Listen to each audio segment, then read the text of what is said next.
Bada bing, bada bing. This is going to be a long one and it's going to be a tough one, okay? We're talking about this Hewar tragedy, the sinking of this Hewar boat. Now, two 16-year-old students from Tanwon High School, they made headlines. There were some rumors that they were dating. There were some rumors that said, no, they were just close friends. But most of the students that knew both of them personally said they barely knew each other. I don't even think that they had a class together. Most kids said that was the extent of their interaction, just passing each other in the hallways. Yet the two of them found each other alone in a room, in a boat, terrified. I mean, they're watching the water starting to pool on the ground and they didn't know what to do. I'm sure they were frantic. I'm sure that there were a lot of things going on in their minds. I'm sure that they were trying to comfort each other. But eventually, everything goes black.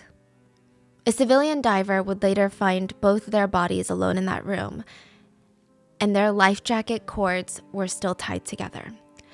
He remembers how he had to separate them because he physically couldn't bring up two bodies at once. And he recognized that in their last moments, maybe these two kids knew each other, maybe they didn't, but in their last moments, they didn't want to be alone. So they tied the strings of their life jackets together till the very end. And he said, I started crying thinking that I didn't want to separate them, but I had to. He said it was one of the hardest rescue dives that he had ever endured in his entire life.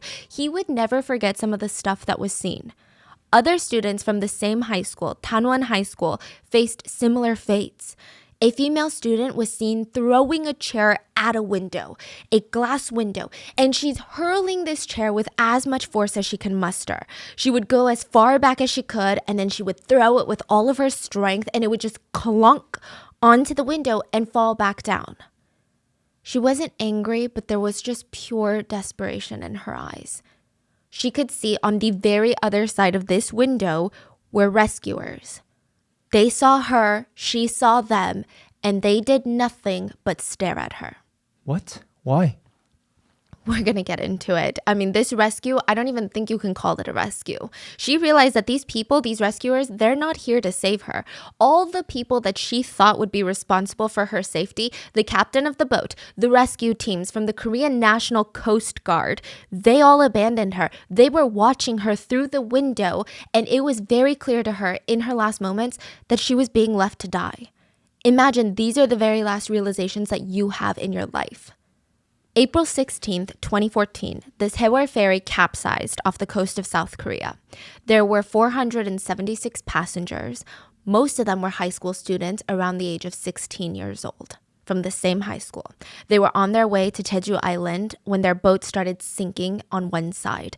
And when a giant boat that carries 500 passengers, when it starts sinking, it's not something that goes unnoticed, nor is it something that happens very quickly. Soon, nearby boats and vessels and even countries start giving out lending helping hands.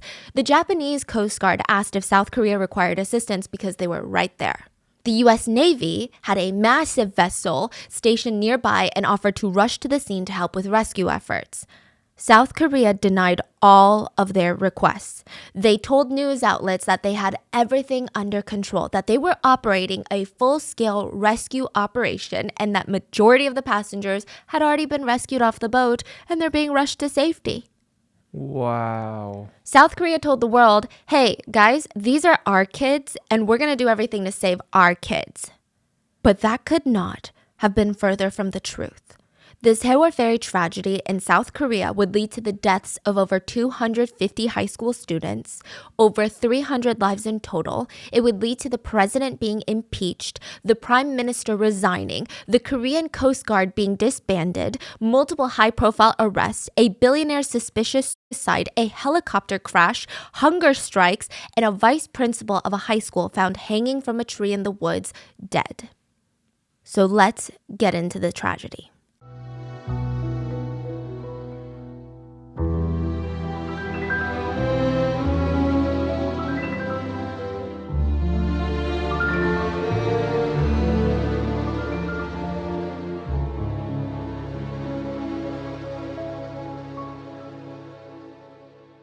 As always, full show notes are available at rottenmangopodcast.com. There's a South Korean news outlet called Newstapa, which you're like, I've never heard of this. I've heard of like SBS and NBC. Newstapa worked closely with the victims' families and their attorneys from the get-go. They had so much information on this tragedy that was being suppressed by mainstream news. They were the only ones that were standing up when everyone else was silent.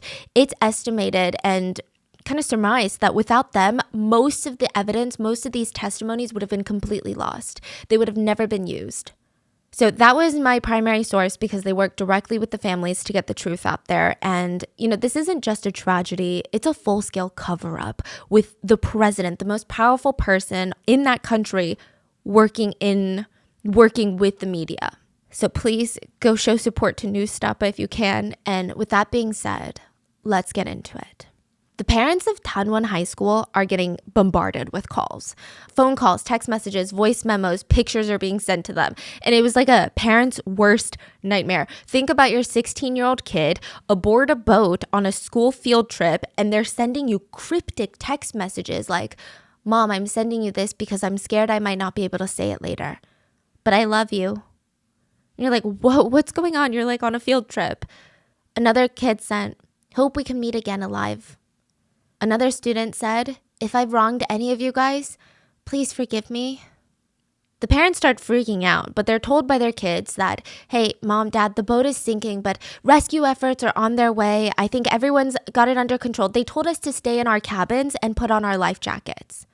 Many parents told their kids, "Okay, well, stick with your friends. Don't be alone. Don't wander out alone. And good. That's good. They have everything under control. Just keep calm and do what they say. Do what they say. If you listen to them, everything will be okay." These words will haunt the parents forever. A lot of them couldn't even face living with the guilt because so many children would die from listening to what they said, from listening to what the captain told them to do. The ferry sank April 16th of 2014, but the story starts the day before on April 15th of 2014. So the students at Tanwon High School, this is like their annual trip to Jeju Island. They considered it a rite of passage, like a tradition for everyone. Every single high school student it's the sophomore class. They're so excited for this because, for one, their parents aren't going to be there. It's just their class and a couple of teachers. And I mean, just imagine the adrenaline and all this planning that goes into something like this. Any inconvenience that day that would have otherwise bothered the crap out of them, it didn't bother them anymore. I mean, they were waiting in line for hours at the port of Incheon, which is also where the international airport is. So Jeju Island is like the Hawaii of South Korea, and Incheon is actually on the northern side of South Korea, and they would get on a boat, go all the way down the left coast of South Korea, and then get into the ocean, the Yellow Sea a little bit, and then they'll hit a tiny little island called Jeju Island. It is the biggest destination spot for South Koreans. It's beautiful. It's like a cultural mecca. There's so much, there's a lot of fun stuff to do there. So these kids are like, yes, Jeju Island. Even when their ferry is delayed for 2.5 hours because of foggy conditions, they're like, that's fine. Are you kidding? Nothing is going to ruin this trip. This is the best trip of my life. It's a 300-mile trip by ferry. It takes 14 hours. But thankfully, they would be going down the coast of Korea most of the time, the left side of the coast. So they're going to have cell service, and it was outfitted like a cruise ship, meaning that there's dorm rooms with bunk beds.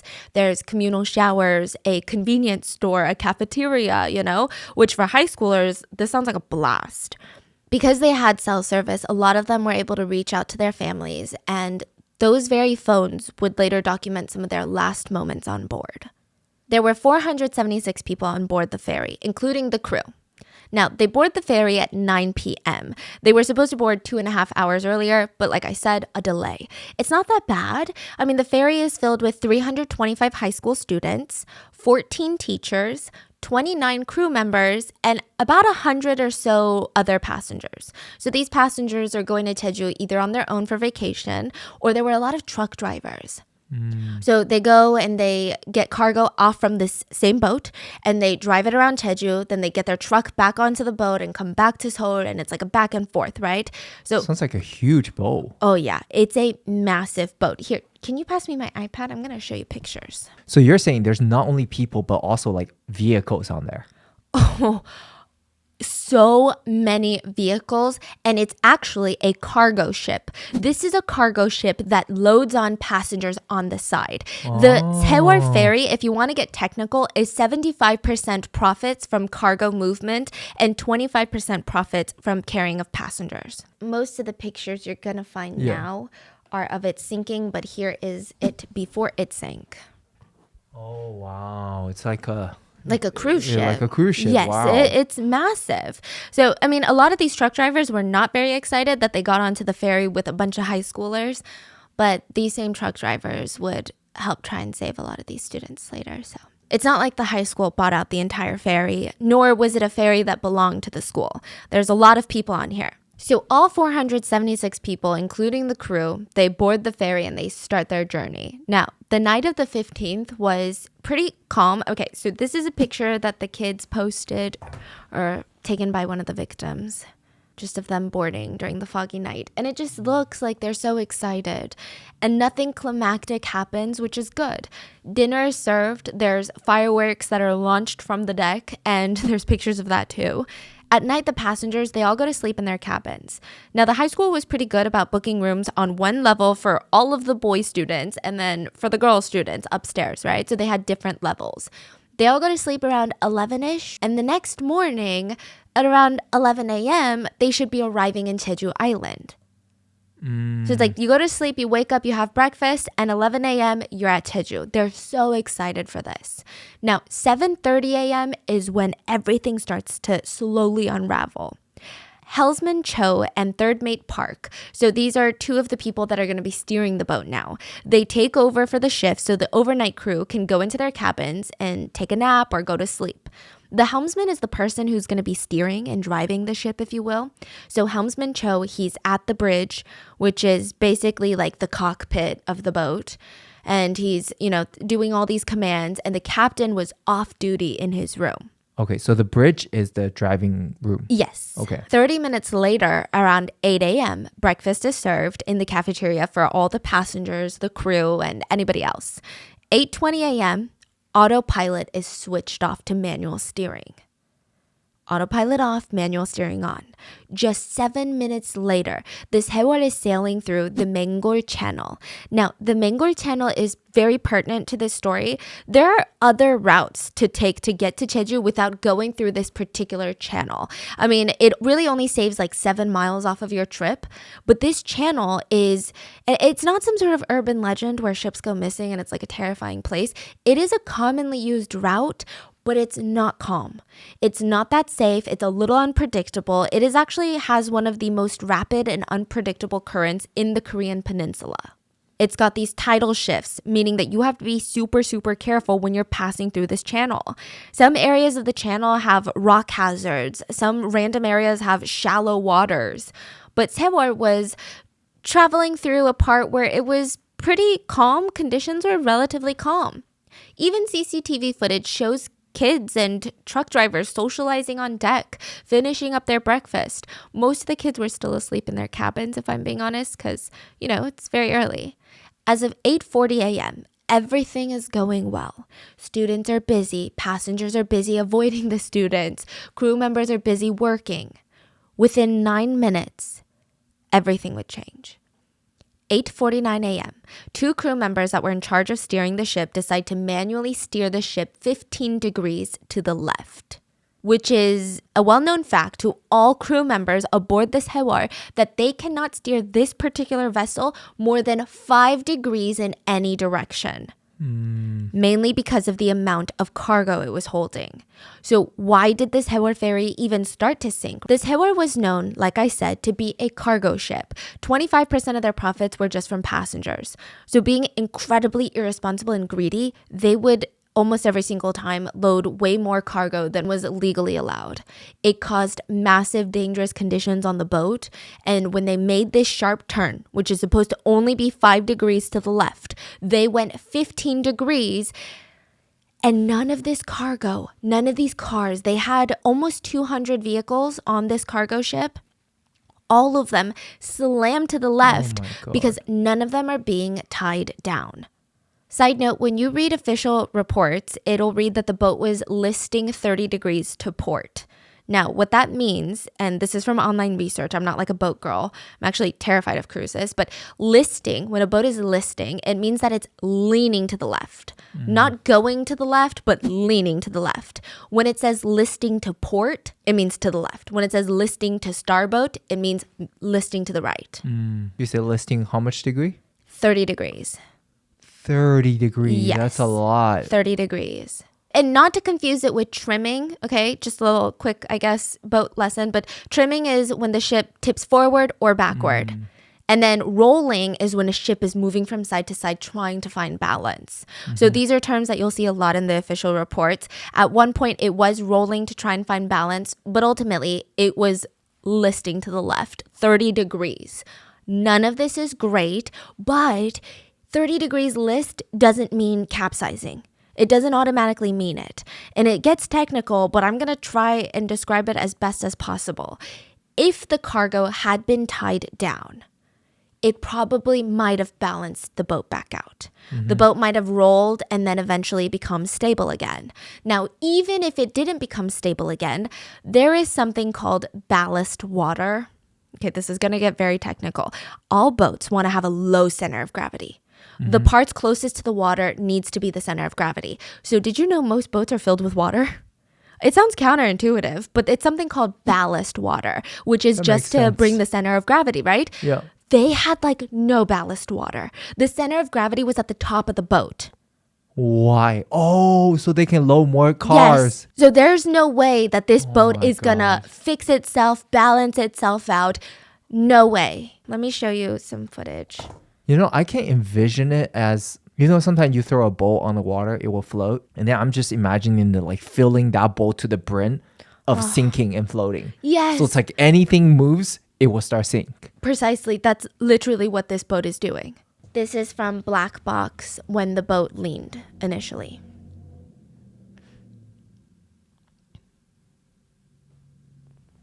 So this is also why it's so pertinent that when you're aboard a boat or a plane, they're tying down all the cargo. That's why they're so particular about it. If you've ever brought your car on a boat, they tie it down. So all of this cargo, all of these vehicles slam to the left, and this boat is not going to balance out. This boat is 100% going to capsize, meaning it's going to sink. Now, the water is very cold in April. It was about 54 degrees Fahrenheit. It only takes 10 minutes for you to start feeling the effects of hypothermia. You're not going to die in 10 minutes, but most of the time. But you start feeling loss of dexterity. Your fingers go numb. You're starting to, your teeth are clattering. And full-blown hypothermia happens after about 2 hours. So right at this moment, the boat it leans, and the engines of the boat are cut. The off-duty Captain Lee Chun-seok, he starts running. He's like, I gotta figure out what's going on. Some crew members also run to the bridge of the boat and they're like, what's going on? Now, they're trying to assess the situation. And when a boat this size starts to list or even starts sinking, it's not like an earthquake. Not every single passenger is going to jerk up and go, we need to evacuate this boat. It feels dangerous, but it almost feels like turbulence on a plane. You feel like, okay, I need to wait it out and it's going to be fine. You never really hit turbulence and you're like, this plane is going down. So that's kind of how everyone was feeling except for the crew because they knew better. 8:52 a.m., just 2 minutes after the boat starts leaning to the left about 30 degrees, an emergency call is made by a student, Choi Tok-ha. Choi reported that the Sewol was starting to capsize. He was the first 911 call. And that the water was coming into the decks. He's like, something's going on. I'm on the decks and this is dangerous. He was one of the few that understood the severity of the situation. And he was probably confused because he could hear ringing through the PA system, like the intercom system, the speakers on the boats. Do not move. Just stay where you are. It's dangerous if you move. Stay where you are. Every single student and passenger was told to stay put. And now, all hell breaks loose. Crew members are calling so many different people. There's the Jeju Vessel Traffic Service, Korean Coast Guard, Jeju Coast Guard, Mokpo Coast Guard Station, their company executives. There's so many different people that this communication system is just bonkers. The fact that they don't have a system in place of like, if an emergency happens, this is who I call, is crazy to me. Nobody was getting anything done. So much time initially is wasted in these key moments. At 9:07 a.m., the crew confirmed to authorities the ferry is capsizing, and they confirmed that they needed help from the Korean Coast Guard. They stated the ship's angle made evacuation impossible. Now, here's where it gets crazy. Allegedly, none of these authorities knew that there were 500 passengers on this, well, close to 500 passengers on this boat. That's what they claim. I don't believe it for a second, but that's what they claim. Wait, who claimed that? The All police? the Coast Guards, yeah. They're like, no one told us. We just thought it was the crew. We thought it was a cargo ship. Get out of here, because the Sewol was well known to be a passenger cargo ship. So they say the ferry is about to roll over, meaning it was listing to the left, but because it was taking in so much water, it was practically bonk flat onto the left, and now it was going to flip over and capsize. Wow. So it's not even sinking just to the bottom like this. It's going to be completely inverted. The bottom is going to be the top. The Coast Guard tells the crew on Sewol to inform any passengers, if there are any, to put on their life jackets. But they just say, oh, sorry, our PA system is down. It wasn't down. It's just bizarre. Okay. So why did they lie? Yeah, so it was like down at one point, but then it comes back up, and then a customer service rep is like playing that, or like a customers relations crew member is playing the message of like, do not move.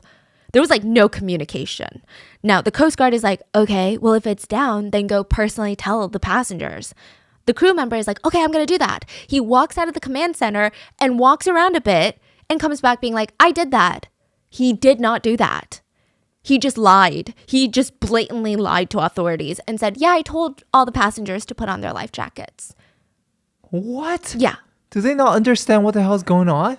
No, they do not. The Coast Guard tries to tell Captain Lee that you need to start thinking and acting fast. They have deployed a vessel. There was a patrol vessel nearby that was coming in about 10 minutes. There was a helicopter that would get there in about 1 minute. And Lee said, yeah, that's not enough to save everybody. Like there's more passengers than that. Because one helicopter, you could save maybe a dozen people max. No, maybe like 6, 7 people. Keep this part in mind. Because later, everyone goes and says, oh, when he said passengers, we thought maybe a couple of passengers. Wow. I mean, right now, everything falls on the captain, right? Oh, yeah. But It's going down. Like, what are you doing? Every second, what are you yes, doing? Exactly. And you're going to die when you find out what he was doing. So the passengers up until this point are still being told to stay where they are and do not move. And some of the very first people rescued was the captain and a few of his crew. 그러나 구조당국이 가장 먼저 구조한 사람은 배를 버린 선장과 선원이었다. The captain was rescued by one of the small Coast Guard boats, and he wore ordinary clothes to disguise himself as a passenger. Oh my God. Once he was rescued, he made no attempts, and he actually was rescued, I don't want to say before the chaos, because right now is chaos, but he was rescued at a point where it wasn't just utter all hell breaks loose and there are people drowning and dying right now.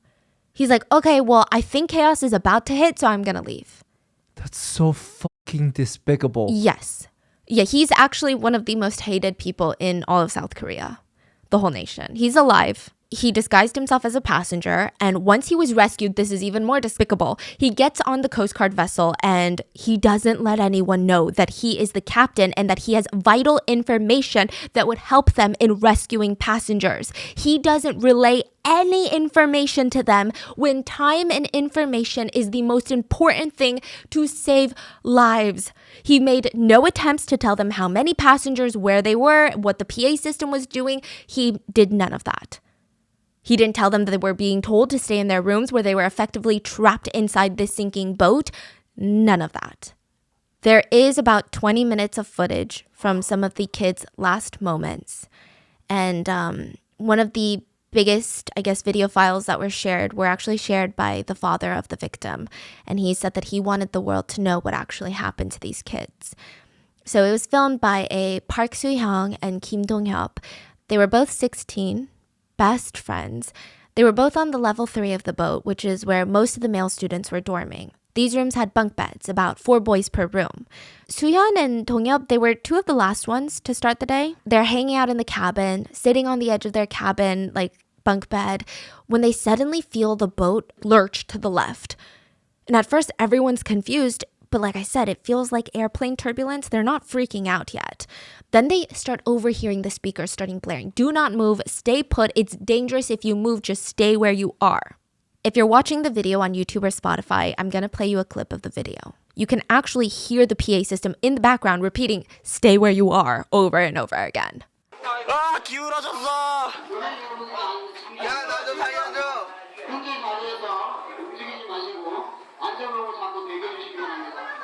이거 상황이 아니야. 이거 실제라고. 와 기울 줄은 상상도 못했다. 이게 뭔 상황인지 모르겠어.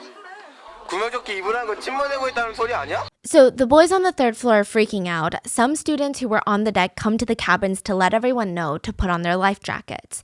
The video footage from these students are stitched together to be about 20 minutes, but it's probably the most raw footage I've ever seen in my life.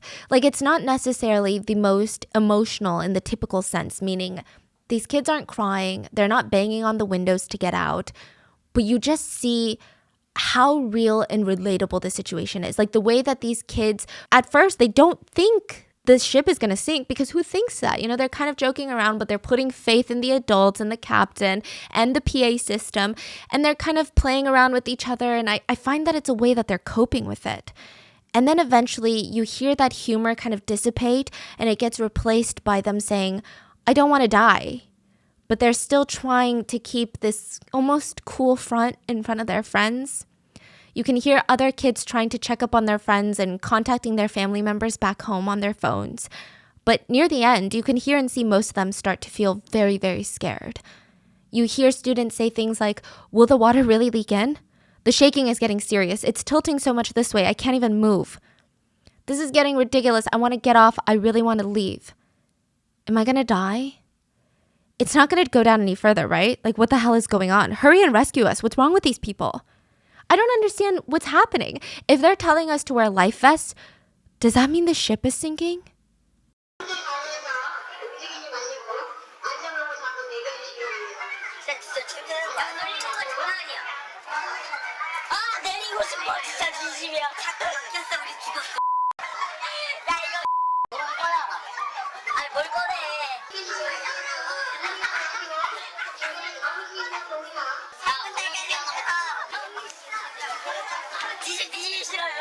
엄마한테 전화해볼까?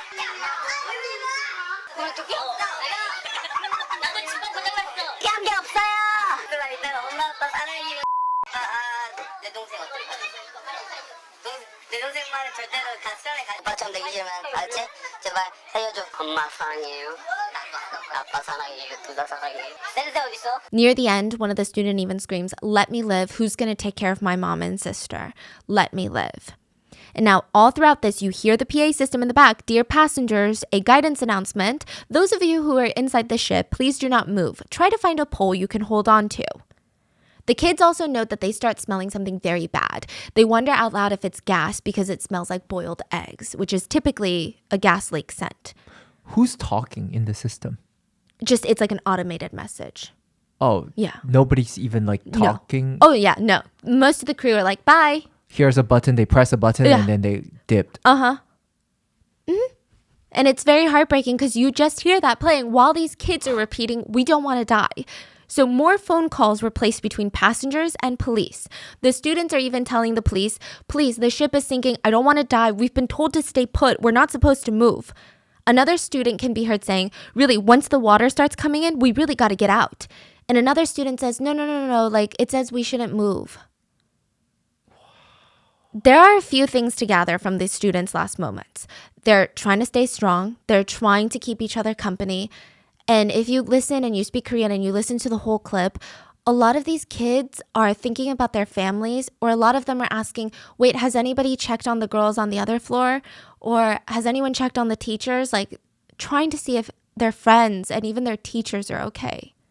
Some of them were joking around that this was the Titanic and sang the theme song, which I saw a lot of like old people be like, what's wrong with kids? But that's how they cope. They followed the rules. They followed the advice of the adults who they believed were doing the right thing. So they stayed put. They trusted the captain. Even teachers were going around dorm to dorm to make sure that these kids didn't go because they thought, again, it was in the best interest and the safety and welfare of the children for them to stay put. One student texted his mom, "Please, if I don't survive, Mom and Dad, I love you." Another one texted his parents, "Mom, Dad, younger sister, I love you guys so much. And please don't ever let my little sister go on a school trip ever." These are some of the kids' last words. So key points. They're told to stay in their cabin. They're told not to evacuate or come to the deck. They also noticed that some of the zippers on many of the life vests were broken. Not only that, but one of the boys said, "I just discovered something really horrible. This life vest says it was made in 1994. Here, look, it's written in the back. Made in 1994. They didn't even have enough life vests to go around. So a lot of the kids were sacrificing life vests to each other and to their friends. They were asking if the teachers and the girls all had life vests. The videos were captured on Kim Dong-yeop's phone, and he would not make it out alive. So while this is the situation inside the boat, mainstream media at the same time, like imagine this is happening at the same time. Please, just the irony of all of this. Mainstream media starts reporting that all passengers have been rescued.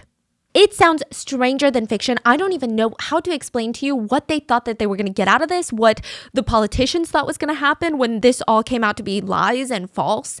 But it's insane. If this happened in a movie, it'd be unbelievable. There were reports that all passengers were rescued. Danwon High School parents let out a sigh of relief. Oh my God, okay. That cryptic text, "My child is fine." They're probably not responding to my texts or my calls because they're probably on like a Coast Guard vessel right now and they're busy, but that's fine. They start noticing something fishy though. They're trying to get in contact with their children, no responses. They contact other parents and they're like, "No, we also haven't gotten any responses." And when they watch the news very carefully, the numbers aren't adding up. And it's not like some sort of conspiracy, but the government would report that they rescued all the passengers. Then a little bit later, they'd be like, "Okay, well, we have rescued majority of the passengers." Then it'd be like, "Oh, and these are not the exact figures," but it would be something like, "We rescued 200 passengers." And then later they'd be like, "We rescued 150 passengers." So which one is it? Who are you rescuing? How do you unrescue people? You're a powerful nation and you can't even do basic arithmetic? Like, what's going on? So frustrated, the parents, they start traveling to Jindo Island. Now, Jindo Island is the closest island to where the crash happened. Not Jeju Island. Jindo Island is very close to the southern tip of South Korea. Jeju Island, you'd have to go further out into the Yellow Sea. The parents all decide to use the Jindo gym to be their coordination place. And I truly don't even know how to explain what I'm going to say next. But first of all, the people organizing this gym to make sure everyone is in the right place were the parents of the children on the boat. They arrived, there's no organization, it's chaos, so they take it upon themselves to make sure everything is organized. Not the Coast Guards, not the local officials, the police, the parents take charge. The rescue teams had these giant whiteboards on the front with a list of names of passengers who have been rescued. And of course, parents are flocking and praying and wishing that it's their child on the list. But these families are getting frustrated. One parent grabs a mic and says, "Here, I can clearly see my younger sister's name on the list of survivors. It says she was rescued, but my sister isn't here. So where is my sister? Who on earth made this list?" 여기 명단에 분명히 제 동생이 있어요. 여기 명단에 분명히 제 동생이 있는데 동생이 여기 없어요. 지금 명단을 누가 작성하셨냐고요? So these are authorities being like, "Here's all the people we rescued." And the parents are like, "We don't believe you because where are our children then?" 상황이라도 좀 알았으면 좋겠는데 상황을 지금 모르니까 지금 불안해서 어떻게 할 수가 없네. Another parent screamed, "Please, just get us a boat so we can save our kids. Get us a boat. We don't care how much it costs. I will pay for it." 저희 가서 우리 애들 구하게 배를 하나 구해주세요. 배를 하나 구해주세요. 전부 다 돈 얼마든지 드릴 테니까. 최선을 다하겠습니다. 배도 안 보인대요. 경찰들만 돌고 있고 아무 그거 없대요 지금. 잡수가 없고 지금 그런 상황이거든요. 지금 뭐 얘기로는 지금 뭐 시신도 많이 꺼냈다고 하는데 지금 가요.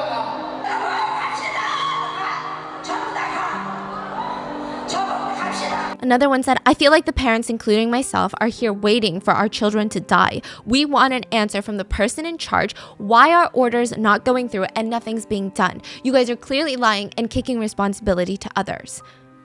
Another parent screams, let's all go together. Let's all go together.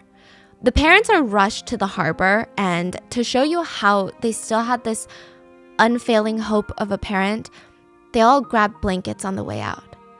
They said when their kid gets saved, they want to make sure that they have something to keep them warm. They all go to the harbor and they wait. There's nothing that they can do. Side note, police were lined up at the edge of the harbor to prevent family members from going into the water, whether to try and rescue a kid or to in a desperate attempt. A parent screamed, I want to jump in the water with them. My loved one is under the water. Anger is not enough. If I don't have my younger child, I'm going to jump in the water thinking about my child in the water. How can I as a parent continue to live, eat, and drink? I hate myself. Someone near a mom tried to put one of the blankets on one of the moms because it was so cold. And she cried, what good is it staying warm when the kids are freezing out there? They're freezing. What good is it for us to stay warm? Not a single government official was at that harbor. Nobody responded to the family's frustrations or questions. 헬기 탔다길래 난 구조되는 줄 알았어 언니. 우리만 따뜻하면 뭐하냐고요. 애들이 쉬운데 우리만 따뜻하면 뭐하냐고. Wait, this is nighttime? Yeah, It's been a day? it's been a day. We're gonna go back into the rescue. Just you wait. Oh my god. Yeah, so again, I mean, the families resorted to asking reporters on what's going on, but none of the reporters, most of the reporters at the harbor at this point were mainstream media reporters. The only ones there that actually cared about helping the parents was Newstapa, which is why I think a lot of parents continue to work with Newstapa. These are some of the most devastating clips I've seen. I mean, just the desperation in these parents, like their grief, their worry, their anger, and so many of them it's a lot. 진짜 가보자. 기자들도 당신들도 타고 현장을 한번 가보자. 제대로 된 정보를 여러분한테 좀 알려주라는 얘기예요, 내 얘기는. So let's talk about the rescue, because you mentioned, like, how is this nighttime? So the rescue that government officials and media said was a success was not a success at all. The Coast Guard helicopter was dispatched to the sinking ferry at 9:10 a.m. They arrive at around 9:30 a.m. 2 rescuers come down and rescue 6 passengers via helicopter. And these passengers were like on the deck. So they're like waving, they're visible, they're outside. Now, at 9:32, the helicopter starts communicating with the Blue House. And the Blue House is like the White House. And they keep asking, is the situation serious? The helicopter says, the ferry is tilted and currently being flooded. It hasn't sunken yet. Can you please send over a video? Now, this is being heavily criticized because time is of the essence. Such an urgent incident is taking place, and really, I don't know what to say because it casually feels like the Blue House is saying, pics or it didn't happen. And sure, maybe videos can help them get a better understanding of what's going on, but if this is the government responsible for running a literal company, they better be more competent than this. They keep calling back to the helicopter, not giving commands, not doing a full-scale command center operation, but going, did you send the videos yet? Just nonstop, over and over and over again, wasting time asking for videos. And what's even crazier is that the helicopter is like, well, we didn't want to take any videos in case it gets leaked. But the Blue House is like, it's fine, text it to my phone. What? Here, there's footage. 지금 현재 일단 배가 좀 기울어서 침수 중이고 아직 침몰은 안 됐고요. 어디 저기 카메라 나오는 건 없죠? 네, 아직 없습니다. 예. 알겠습니다. 바로 연락 주세요. 예. 현지 영상 있습니까? 혹시 나오는데요? 현지 영상 볼 수 있는 거 있습니까? 본인 내 외부로 나가지 아마 않을 건데 이게 방송이. 그뭐 비아스 보고 때문에 그런데 영상이라도 하시고 핸드폰 하나 보여주시겠습니까? The Blue House is basically like, okay, well, we're going to hang up. Just call us back when you get the footage. Oh, this is like the smallest thing the Blue House messes up. So just you wait. I mean, a president was indirectly impeached because of this incident. So Soon after this, the Coast Guard patrol vessel 123 arrives at the ferry. They throw over a raft and they head to the ferry to start their little rescue. Just anytime I say rescue, don't think of it as a rescue, think of it in quotations because it's just a bunch of people acting busy. The first people to step into this rescue raft are the captain and crew members. Not all, but a few. They're like, I'm out. Yeah, they're like, bye. They have abandoned the ship. But then so does the Coast Guard. The Coast Guard, the vessel, distances itself from the ferry and they try not to enter the ferry, get close to the ferry. They don't try anything. Meanwhile, there's about 3 helicopters that are just circulating, that are just loitering the area, watching. What's the deal? What's the problem then? No one's giving them any commands. So they're all clueless on what the hell's going on. Yeah. And the captain is like just staying silent. Yeah. And then the Blue House is like, well, we can't tell you what to do unless we get a clear HD 4K video. And then all these other authorities like the Coast Guard, the Mokpo Coast Guard, the Chindo authorities, they're like, well, we don't know what to do. Have you tried calling the Blue House? Wow. So everyone's just waiting around. And what's crazy is that there was a US Navy vessel that was nearby that rushed to the scene and they're like, hey, we can help. And the US Navy is so equipped. This vessel had 100 Marines on there. 100 Marines. South Korea was like, it's fine. We're waiting on a video. The government shut them down? Yeah, the government was like, it's fine. We're handling it. Oh my God. I'm going on a little side note, but another rant. The US vessel, the Navy vessel, actually had helicopters on the vessel and they had launch pads. So basically, they didn't have to go back to land to bring survivors. They could just go back and forth to their vessel that's parked very close to the sinking ferry so they could save an insane number of survivors. 1 or 2 helicopters could just do nonstop back and forth in such short time. We're going to dive into the US Navy later because there's a lot of stuff there. Now, anyways, these are not leisure helicopters either. The helicopters that are circulating the ferry are Coast Guard helicopters and they make no additional effort. So they saved 6 people initially. That's it. They make no additional efforts to rescue anyone. They later claimed that they had no idea that there were passengers inside. They thought the rescue was over and they were just surveilling the sinking of the ferry. To sum it up, the rescue teams were just rescuing anyone that comes to the deck where you can visibly see them, but every single passenger was told to stay in their cabins. Oh my God. I cannot even imagine what that captain was going through at that moment. But we can't even imagine it because I don't think any of us have such little empathy for human life. Yeah, like when he got out, does he think that all the kids are going to come onto the deck eventually? Or does he think the Coast Guard's gonna break in? Yeah, is he knowingly making a decision? It's like, whatever, I just gotta save myself. Let them die. Okay, my speculation is probably the last one because I imagine if rescue efforts were made, he would be the last one rescued because that's kind of how it is in maritime communities. But maybe he thought there is a bigger chance he might die. Because I don't know what he was thinking, genuinely. I can't even guess. No one is saving anyone unless they're visibly out on the deck, like waving their arms around in these bright red life jackets. Like I said, the problem is nobody was told to come out onto the deck. The helicopters again claim that they had no reason to believe that there were passengers inside. One helicopter Coast Guard officer, even during an interview, complains, rescue's hard. Because you tell a person that you're rescuing to watch their step, and they don't watch their step, even if you tell them to. 옆에서 말을 해도 안 들고 하물며 어떤 올라갈 때 조심하라고 자세 차랍니다. 아니 그러니까 그건 아닌데 그 사람들 상황은 아닌데 지금 구조팀도 구조를 하시는 입장에서는 확인해야 되는 임무 같은 게 아닌가. 제가 물어본 것 같아요. 근데 답변이 없죠. And New Step is like, that's not the point here. That's not what we're talking about. We're talking about the fact that you circled around this sinking ferry and made no attempts to save anyone. They're like, we didn't know there was anyone to save. It's like, why would you even bring that up? It's so bizarre. Nobody asked. Now, the annoying part is the helicopters that are circulating were talking separately with the Blue House. The giant vessel from the Coast Guard was speaking separately with the Blue House as well as the Coast Guard. There was no coordination. It seemed like everything was all hell breaks loose. Nobody knows what they're doing. Blue House is still asking for videos, and the only people that do something to save human lives. Do you see all these little boats? Those are civilian boats and fishermen.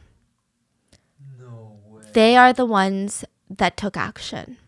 They are risking their lives pulling up straight next to this capsizing ginormous ferry. And it's very dangerous to get that close to a boat that's capsizing, especially with boats like this. And they're pulling people out of the water. One of the fishermen, Hyun, in the blue boat, he said he saw the boat listing to one side from afar, and he realized that it wasn't balancing itself back out. So he rushes over, he starts rescuing passengers that were jumping into the cold water, and he said it was hell. It was agonizing. There were a lot of people, not enough boats. The people in the water are yelling for help. The ferry was sinking fast. He said he had no idea of how many people he saved, but he was told he saved about 25 people. He said, but I don't know for sure. The people that were trapped inside the ferry couldn't come out. They were just trapped inside the ferry. If everyone was saved, maybe I would feel proud of myself. But there's grieving parents out there, so how can I feel proud? Even though he's one of the civilians saving passengers while the Coast Guard is doing nothing, he lives with guilt for not saving everyone. What's frustrating is when the ferry starts to list, if the captain had ordered everyone to put on a life jacket and get to the dock where they're visible, the likelihood of every single person surviving was incredibly high. The amount of vessels nearby, not just civilian boats and fishermen, but the Coast Guard ships, the US Navy vessels, I mean, the resources of that US Navy vessels, like I said, multiple helicopters, landing decks of the helicopters, over 1,000 Marines ready to assist in air, sea rescue. 1,000? 1,000. Sorry, did I say 100? You say 100. 1,000. 1,000 Marines. That's how big the US Navy vessel was. Wow. 1,000 Marines. And I know I'm American, so it might not mean anything because it's just patriotism. But if I'm in the water somewhere, I want these Marines to save me.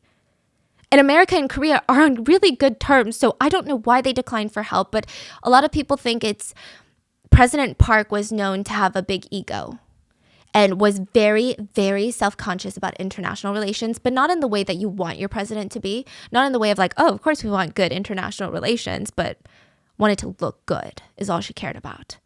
So the US Navy vessel just loitered around waiting to be used at any given moment. They're like waiting to be called in because, you know, it'd be a shit show if they just went in there.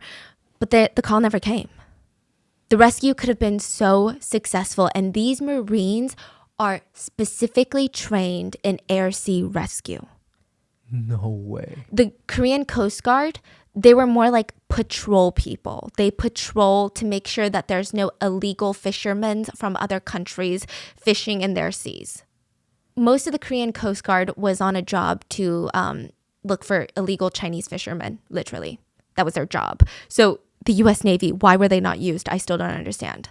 So one thing that you notice that's a problem is that all of these officials who get paid by the state, by government tax dollars that the civilians pay, they don't want to be the ones to make the call. They don't want to be the ones held accountable. So everyone keeps pushing responsibility onto each other. And that's what resulted in so many of these different vessels and helicopters just waiting around while people are dying. But there are heroes in this story. So do you remember the first emergency call made was by a student, Choi? Mm-hmm. He stayed on the phone with emergency services, trying to give them the exact location of the sinking ferry. So then they should know there's kids in there. Yeah, exactly. He tried to give the exact location because, again, I don't know why this was such a problem. I don't know how they didn't know where the exact location was. But remember the 2.5 hour delay? I guess they were thinking the boat was closer to Jeju because they didn't factor in the delay. But they were closer to Jindo Island, so it was a mess. And Choi, he was sad that he wasn't able to call his parents. The information that he was able to provide to authorities was very crucial. Choi's body was found, and his parents were really confused because, you know, a lot of these other kids, they all had cell service and they called their parents, but they never got a call from their son. They were later told that he was the one on the phone with emergency services. And they said, you know, it made sense. We're just so proud of him, and we think that God brought our boy into this world for this purpose, to try and save people. While Captain Lee and a few of the other crew members escaped, there were some crew members who refused. Park Ji-yeon, Chung Hyun-sun, and Kim Gi-won, they stayed aboard the ferry to help the students. All three went down with the sinking boat. Park Ji-young was the youngest part-time worker of the crew. She was just 22 years old. I mean, she's barely older than these high school students. 2 years prior to this, Her father passed away and her mom didn't have enough money. So she dropped out of school and started working. She was one of the first to have an easy escape. She was like near the dock. She could hear the kids though, and the PA system was still telling them to stay put. So she runs to the ship, took off her life jacket, gave it to a younger kid nearby who didn't have one. And like I said, she's basically a kid herself. She starts stumbling, running as fast as she can through the halls and yells for the students to evacuate. She's handing out life jackets. She tells them to jump ship. She guides some 50 students to the civilian fishing boats who lift them out of the water and into the boat. One survivor remembers grabbing Park's arm and saying, okay, just come jump in the water with us. Like, you don't have a life jacket, but I'm going to hold your arm. And she said, after saving you guys, after saving the rest of them, I'll get out. Crew goes out last. And then she just disappeared again to save more kids. She kept going, and the last time someone saw her alive was going deeper into the water where it was already chest level to see if there were more students. Her body was later found floating face down. Still no life jacket. Even in her last moments, she never wore one because there wasn't enough life jackets for both passenger and crew. Two other crewmates, Chung Yeon-sun and Kim Ki-won, they refused to escape with cowards. They wanted to save the kids. Chung and Kim also could have been very easily rescued, but they decided to go back down and help the children. They were both 28, and they were actually getting married later that year to each other. Their bodies were later found as well, and they had spent their last moments saving children. These 3 part-time crew members would formally be recognized by the government as national martyrs, because it was just such a stark contrast to the captain and the crew. I mean, most of the crew who were among the first to abandon the ship. Young Dae-hong was another crew member that went down with the ship. He's 45 years old, and he called his wife, and he told her, this is where you need to find the savings for our teenage son's college tuition, okay? And when she tried to plead with him, he told her, I love you, but I can't talk. I have to go save the kids. His body was found a month later, and his face was unrecognizable, and there was a walkie-talkie found near him. Soo-young was a young teacher, and it was her second year teaching at Danwon High. She was very young, and it was her first year on the school field trip. When the boat started sinking, she texted her mom, Mom, the ship is sinking. Her mom called her and was like, hurry, put on a life vest, and she responded calmly, Mom, the students are all wearing life vests, indicating there weren't any more for her. She texted her boyfriend after this and said, I'm sorry, there's no more life vests. Thank you, and I love you. And he calls her and she says, I can't, I'm sorry, my battery is low and some of the students still need to call their parents. Her last words were, I love you, thank you, to her boyfriend. Another teacher was Ko Chang-suk, and Mr. Ko was a PE teacher. Oh my god, this picture. This is the PE teacher. He was a PE teacher for the last decade. And at his old job, before he got to Danwon, there was actually a fire in the school. And he was given like an award by the school because he ran in head on into the fire to save students from the burning fire. He also went down. And I mean, there was no question what he was going to do. He was going to save the kids. He left behind a loving wife and 2 sons. His body actually wouldn't be recovered until 3 years after the incident. There was a memorial service held for him, and a student came and said, Mr. Ko could have escaped early, but he stayed to take care of us until the very end. So these are all heroes, and it's not really a heartwarming story, though, where you feel good in the end. You're like, yes, the hero won, because nobody wins. There's like way too many villains in this one to even get close to the number of heroes. There's another story, though, on the boat where a 6-year-old girl, this reminds me of Itaewon, but a 6-year-old girl was there with her parents and her 7-year-old brother. So they were part of the passengers that were going on vacation to Jeju. She was passed one by one from adults to the water to one of the fishermen's boats. All the way. Her parents and her 7-year-old brother would all perish. Everyone worked to get this girl to safety, and she would be the youngest survivor of Sewol. Now, civilians were the only hope for these children because of the government, the authorities, they were doing nothing. Like I said, most of these boats saving these people are civilians, fishermen, commercial fishermen, just regular citizens, not government workers. But many civilian divers who saw the news said they were gearing up to volunteer as rescuers. These are like professional divers who have been doing this that want to volunteer to save these kids, right? They know the dangers. They're gearing up. They're coming from Seoul and all these places. But then the news starts flooding that everyone has been rescued. So they're like, oh, okay, I guess I don't have to go. Like, why would I go into the water if everyone's already rescued out of the water? And it wasn't until hours later there were these like rumors and these kind of like fishy things that these volunteer divers were even picking up on. Because, you know, these are people who know how to dive, and the way that the news was reporting these rescues just didn't sound right. So they're like, why don't I just head to Chindo Island and see what's going on? Maybe they need me, maybe they don't. I mean, at least I can try, right? So many precious hours were lost because these civilian divers didn't go at the time because, I mean, nobody's blaming the civilian divers here. They're risking their lives to save others. But the fact that they thought everyone had been rescued, it's just so frustrating how grossly mishandled this was. Many of the civilian divers, they volunteered and they started arriving at around 4 p.m. that day.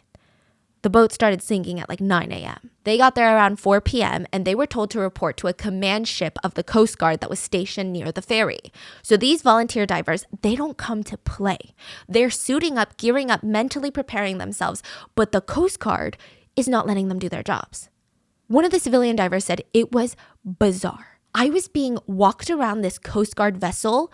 Like, come here, let me introduce you to my colleague. Oh, and this is my captain here. Oh, and then this is my senior colleague. What did you say your name was? How long have you guys been diving? Yeah. Oh, that's cool. Oh, you know, my colleague is from that area. Do you want to come to the cafeteria? They prepared ramen.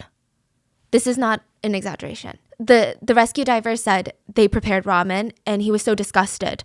He just didn't understand. He saw some of the top dogs aboard this command ship. 2-star Navy officers, chief of the Coast Guard, chief of the West Coast Coast Guard, the chief of the Mokpo Coast Guard, fancy suits and shoes, tapping away on their laptops.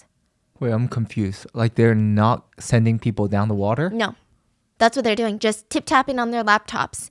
The ramen was even brought into the conference room for these chiefs to eat.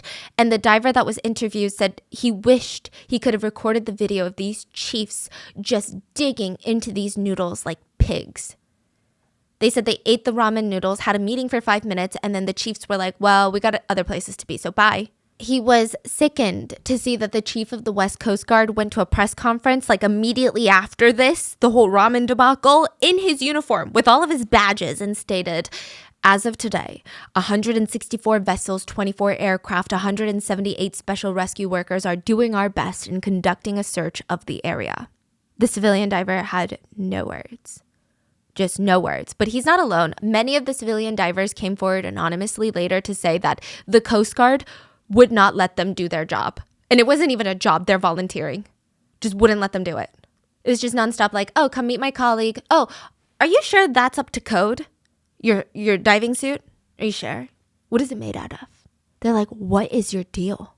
Let us go save some children right now. So the parents, now remember how the parents wanted to rent a boat to go out to see for themselves and to save their children.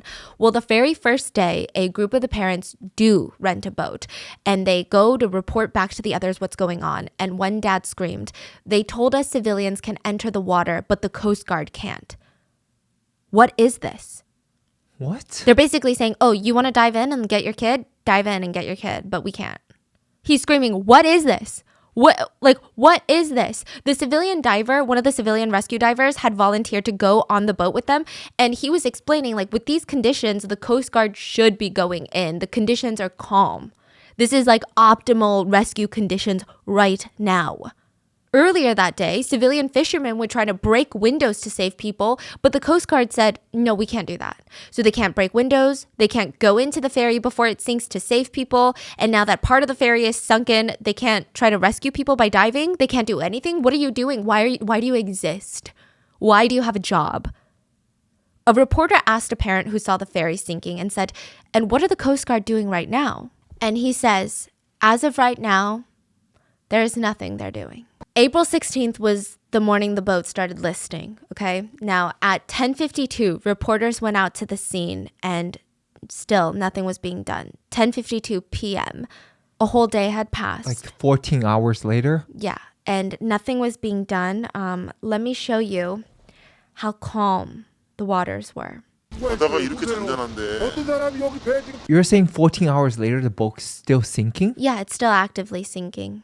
And this is like, you need to dive in. So what happens on these boats is time is of the essence. Of course, the golden hour was the first hour and a half that the boat even started listing, way in the morning at like 9 a.m. when the captain was like, tell everyone to stay in their cabins. That was golden hour. Almost everyone could have been saved had they just gotten to the deck.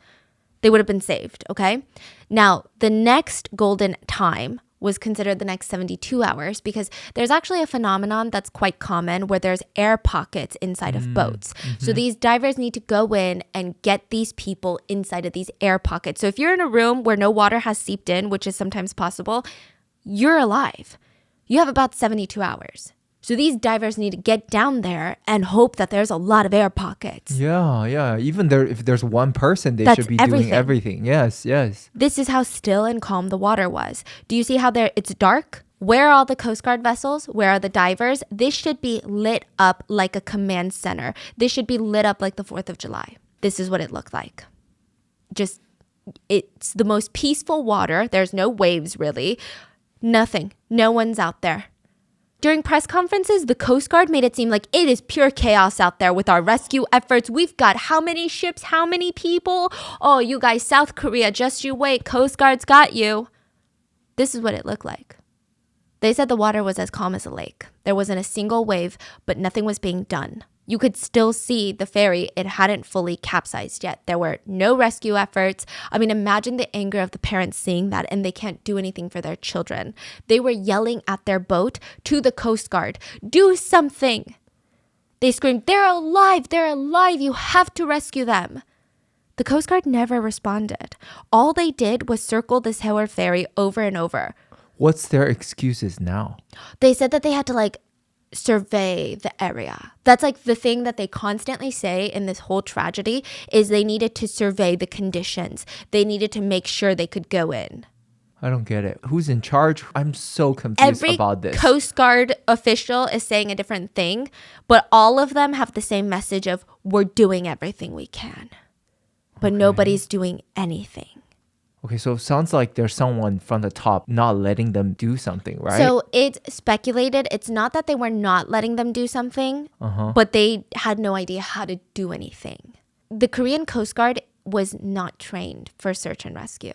They can't dive in and pull people. So they're like, we're probably going to die. So they were allegedly just telling the Blue House, whatever you're suggesting we do, we're not capable. We can't do it. Then where's the capable people? But they didn't say we're not capable. They're like, conditions won't let us. The condition is too bad. The condition is too bad. So then I don't think South Korea would then go to the US and be like, hey, the condition is too bad. Y'all get in there. A lot of these politicians, it was like a balancing game. They want help, but their reputations depend on them not asking for help, whether it's from different departments in Korea, whether it's civilian rescue divers, whether it's the US Navy. They did not want to ask for help, but they themselves did not have the competency to do the search and rescue, but they couldn't admit to that. So they're all just shifting blame around. So for President Park, I imagine it's embarrassing that you don't have a team of qualified people to do search and rescue. Wow. In your whole nation. Imagine the US Navy f***ed up this bad. You don't think America would be like, I guess we're not a cool, powerful nation. I guess we're ass. It's just a lot of reputation control, and none of these Coast Guard officials wanted to be the one to do it. Because there's 5 different Coast Guards. That's another huge problem. It's not just US Navy. Okay. Because then you have a top dog that's okay, well, if the president doesn't want to do anything, I gotta at least do something, right? But there's the Mokpo Coast Guard, the Coast Guard of the West Coast, the regular Coast Guard. There's so many people involved that they're like, well, let's just see if they do something. Because we don't want to do, because what if we do it and we f it up? Then it's on us. So we just wait. They want to do something, they can do it. So they're all bystanders. They're all bystanders. They care more about their reputation and their careers. Yeah, the parents are screaming, what are you doing? You need to do something, get in the water. And they even screamed, I'm not saying this is easy work, but you need to at least show that you're trying. There are survivors in that ship. What is wrong with you? It's so heartbreaking because a dad on the boat tries to jump into the water and everyone tries to stop him. And what's crazy about this is that the Coast Guard official documents report that they were doing underwater rescue efforts at that exact time that the parents are out there watching them. There was no such thing. So how do your report say that you were doing intensive underwater rescue? They stated that they did rescue all night long, but all they did was get on a little boat and circle the capsizing ferry. At one point, one of the Coast Guards drives up close to it and just like knocks on the ferry. It's like, a parent who saw that said, I can't believe I was inches away from my child and all I could do is helplessly watch him die. So the parents, the reporters on this boat that saw this, they saw the discrepancy of no actual rescue efforts being done. They recorded videos of it, sent it to all the major news network. So the reporters on there were a lot of trusted reporters by parents. Did you know at first the parents were allowed a boat out there by the Coast Guard and it was filled to the brim with mainstream media news reporters? There wasn't enough room for parents. The parents forcibly kicked them out, but just the disgust that these media reporters were like, well, I know that we said 2 seconds ago that we already rescued everyone, but can I go take some more pictures out there? So their trusted reporters went out with them and they sent all of these videos to mainstream major news networks. Not a single one of them aired it. Not a single one of them talked about the discrepancy because they were under President Park. President Park was known as a very, very fascinating woman who loved to bully reporters and mainstream news medias. That was her thing. So they're like, this makes her look bad, so we can't post it? Yeah, because then we're going to be on her list. That was the very first day and night of rescue efforts. That's all they did. Nothing. I mean, they did nothing. The next day, April 17th, it doesn't get any better. There is still no control tower, no organized operation. Nobody has one person that they're really reporting to. Even the president, President Park, she was MIA for 7 hours, the first 7 hours of the incident. She was nowhere to be found. We're going to get to it later. So the president and the prime minister, they visit the area in Chindo Island where the parents are gathered. Apparently, a boatload of politicians, lawmakers, and parents had gone out on a boat to go visit the Coast Guard. And parents were disgusted. I wish I was eloquent. I wish I could describe to you what kind of emotion that must have been. But the parents said they stood there and they watched the Coast Guard point at maps.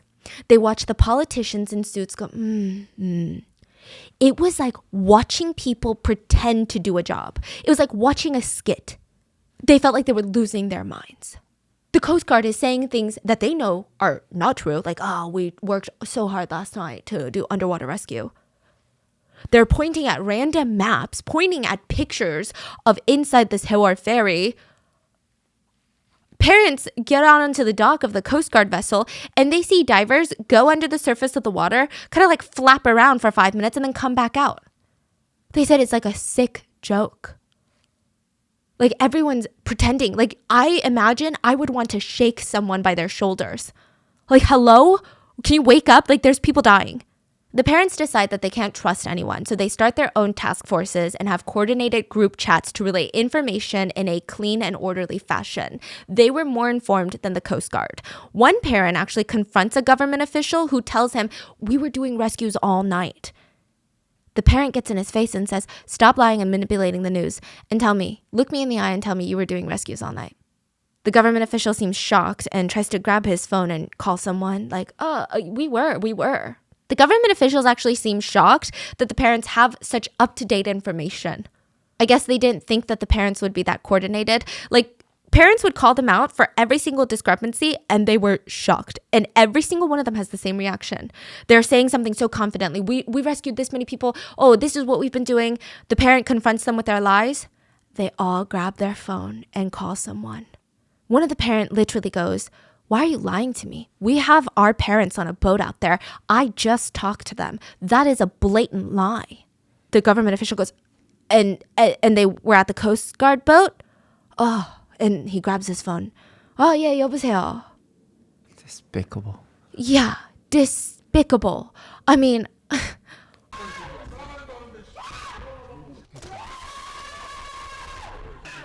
Now, at that moment, the prime minister shows up at the Chindo gym, and he's second in charge to the president in this country. I guess nobody informed him that the parents are not in the dark on all of this, that the parents are not going to be like, thank you, Prime Minister, for your efforts all night long. Because I think he walked in expecting some things and questions, but instead he was chased down and had water bottles thrown at his face. Open water bottles, which I think is symbolic in hindsight. In the end, police protected him and escorted him out. President Park Geun-hye also visited with this whole entourage of security and politicians.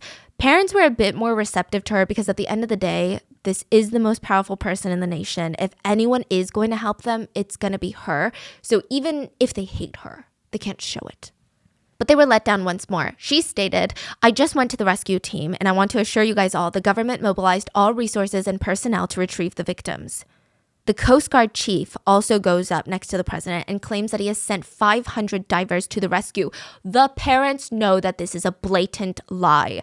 They are enraged. They start screaming at the chief of the Coast Guard. And side note, there's video of this and President Park doesn't even seem surprised that the parents are screaming at his lies, almost as if she knows very well herself that those are blatant lies. Because I imagine if I'm the president and my chief just lied to me, I'd be like, why are they booing that? But she looks like she was expecting it.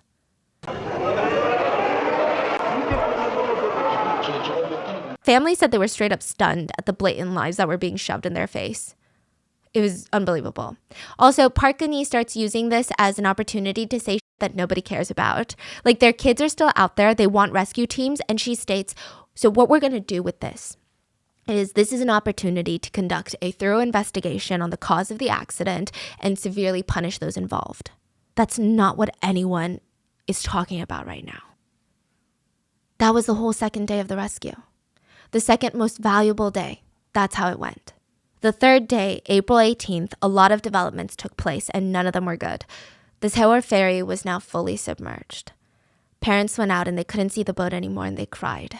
Government also let a private company step in for rescue efforts. A company called Undyne started to lead the rescue attempts, but it was more of a recovery attempt. It was like a half rescue, half recovery. So there's still a chance that you can live 72 hours in an air pocket, but it was guesstimated that most of the bodies being retrieved would be dead, so it'd be a recovery attempt. Now, they sucked. Undyne sucked so bad. I think that this was just like a government contract bid that won. I don't even understand how they were in control of this. Now, the idea from the get-go was the Coast Guard or someone, since the Coast Guard is useless, would inject air into the Sewol ferry. This is going to help with multiple things. It would hopefully improve its buoyancy, and this is very important because if the boat is fully submerged in water, it's going to start sinking, and divers cannot be in there when it's sinking to the bottom. So they need it to somewhat still be near the surface of the water, makes it easier for rescue or recovery. And if there is human life, injecting air could help those air pockets survive longer. That's what Undyne was here to do. The Coast Guard couldn't do it clearly, so Undyne is here. They should have done this first thing when rescue started, but the Coast Guard didn't have the tools. So on the third day, they're like, we're bringing in a private sector. Okay, we're bringing in the private sector. Undyne's going to do this. And Undyne comes in with these massive air compressors. They're old. They're industrial use, not compatible with human life. Meaning if you injected this into a room, you'd probably kill the people in the room. The air is like auto gas air, and they're super old and outdated. I mean, what? But Undyne Marine shows up with these compressors, with their full chest. They're like, yeah, these are the ones. Are you not even ashamed?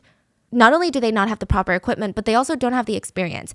Again, the U.S. Navy was nearby and offered their assistance once more. They said, we have new compressors, and we also have qualified professionals that utilize these compressors and have done rescue efforts such as this one. They were denied. South Korea said, thank you though. But no. This day also marked the first discovery or recovery of bodies.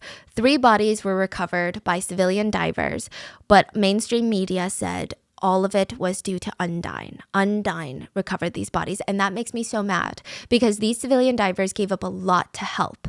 They were not part of the Navy or the Coast Guard. They were moms and dads, corporate employees, professional divers in other industries. They were stay-at-home parents. The only thing that these divers had in common was that they liked to dive, they were good at it, and they wanted to help people. So they left their homes and their families to drive to this southern part of Korea to do the most important dive of their lives. Many of these civilian divers would end up permanently injured, paralyzed, traumatized, depressed, and some would even lose their lives because of this dive.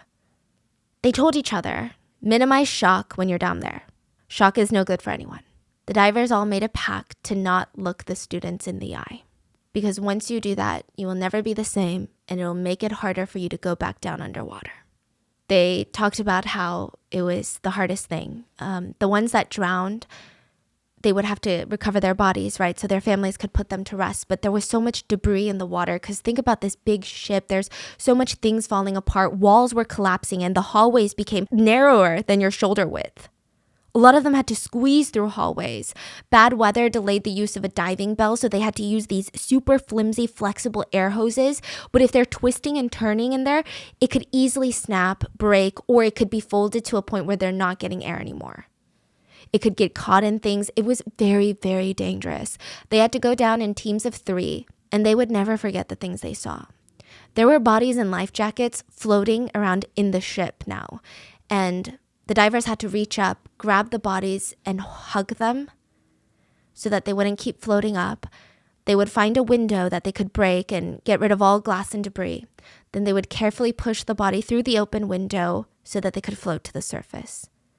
If a body was found without a life jacket, 2 divers, one diver would have to wrap their arms around this dead body, and the second diver would have to pull them through a rope to the surface. The divers said they found many of the students hugging each other, holding each other, or tied together. They said how hard it must have been for those kids. With the cold water rushing in and the darkness coming over them, I thought to myself, why did I even offer to volunteer with this if I can't even save one life?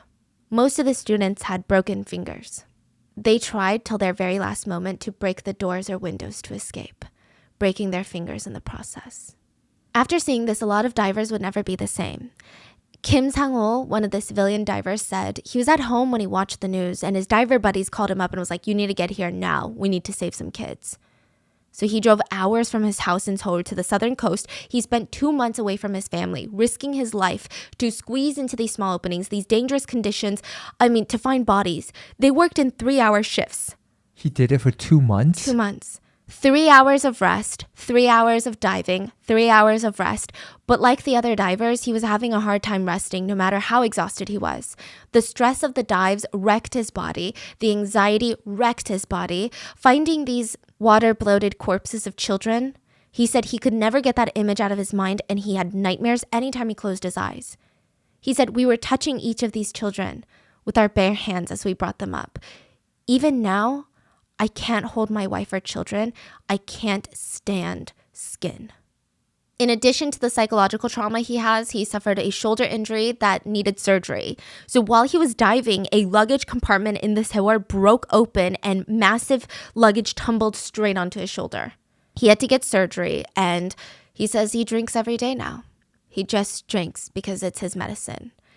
In the end, his biggest regret isn't even volunteering. His biggest regret was getting there too late. He said, I couldn't even save one person. Many of the civilian volunteers, they all went through so much. So 43-year-old Kim Kwan-hong, he helped bring back 25 bodies. At one point, he lost consciousness during a dive, got swept away in the current, was saved, had to go to the ER for treatment. He stayed in the hospital for 3 days. The minute he got back out, he was back in the water. He went into places where the Coast Guard weren't even attempting to go, not even pretending like they were going to go. He went to places the Coast Guard deemed too dangerous, and he brought back children in his arms. He said, the victims were tangled together in their utter terror, and I prayed and cradled each one of them as I brought them up. The divers did their best while the country did nothing. The country did nothing, especially for the divers. Do you know what the divers got in exchange for their contribution? Nothing. Okay, his only thing that he got, the only reason he did this was for the families of the victims, to give them closure. and to do right by the children of the nation, but his body was wrecked. He cannot dive anymore. He has mounting hospital bills. He has paralysis in his left thigh. The government refused to deem the 39 injured civilian divers during the search operations as wounded by righteous causes, which would allow them to get health benefits and not have medical bills. In fact, the government actually turned their back on volunteer divers.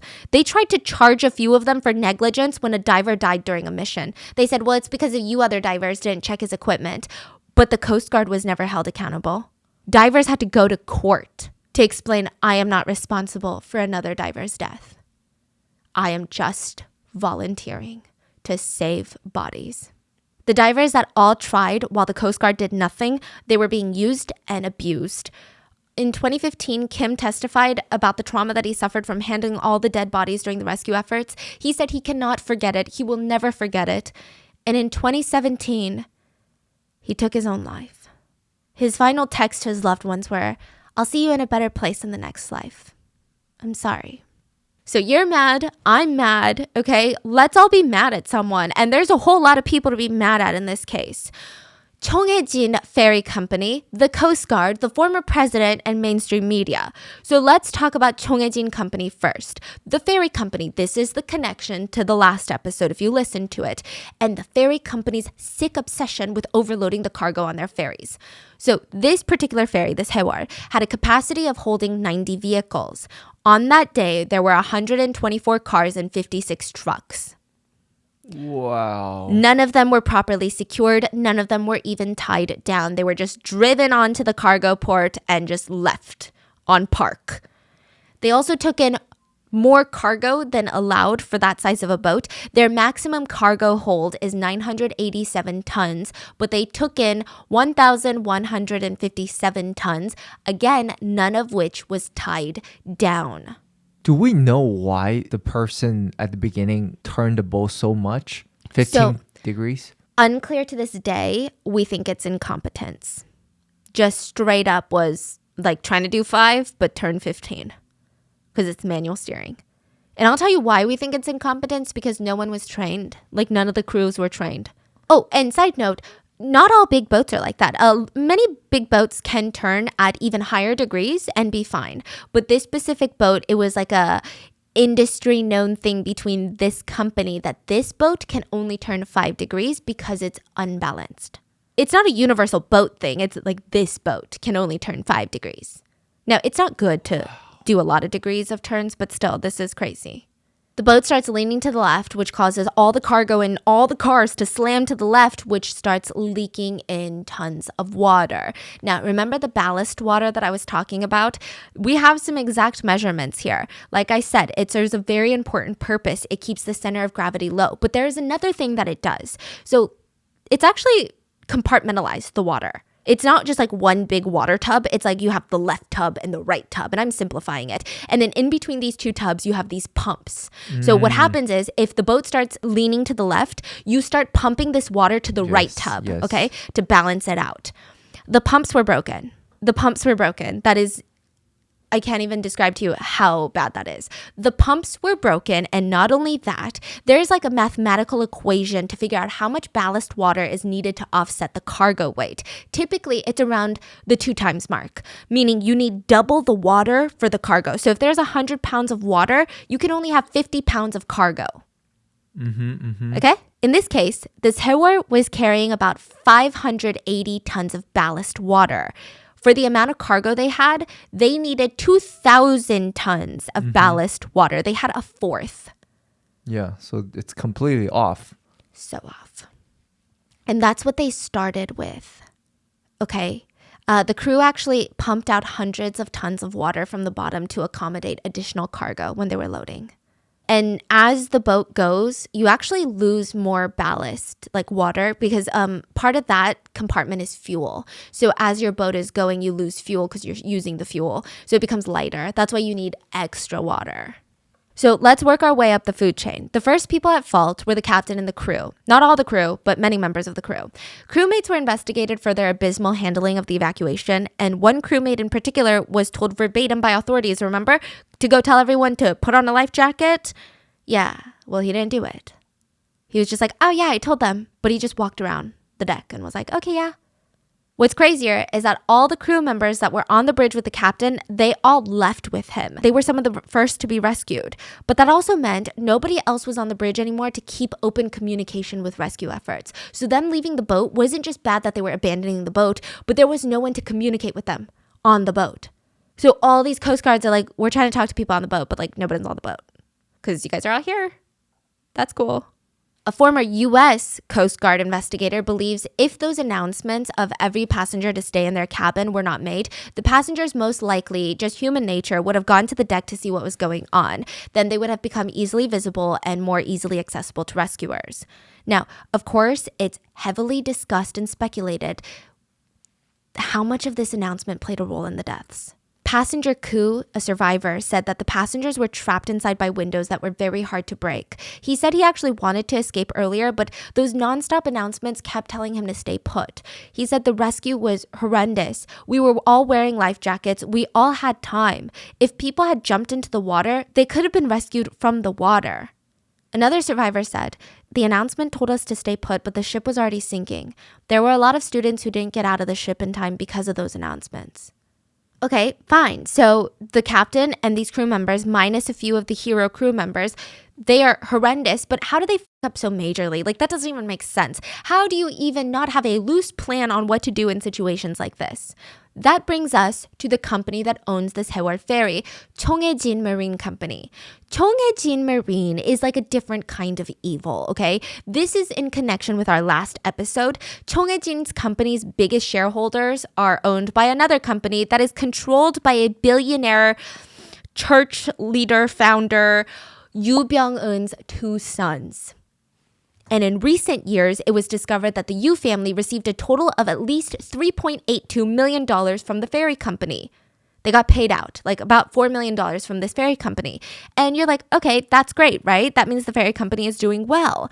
No, the ferry company was in financial ruins. The year before the sinking, they reported a loss of $800,000 that year. They were cutting down on spending because the bottom line wasn't making sense. And you know where they were cutting down on spending? It was not to give their shareholders money. It was in the training and safety department of employees and new hires. Prosecutors discovered that so much money was being funneled to the billionaire family, nothing was left for the actual company. Nothing was left to train the employees.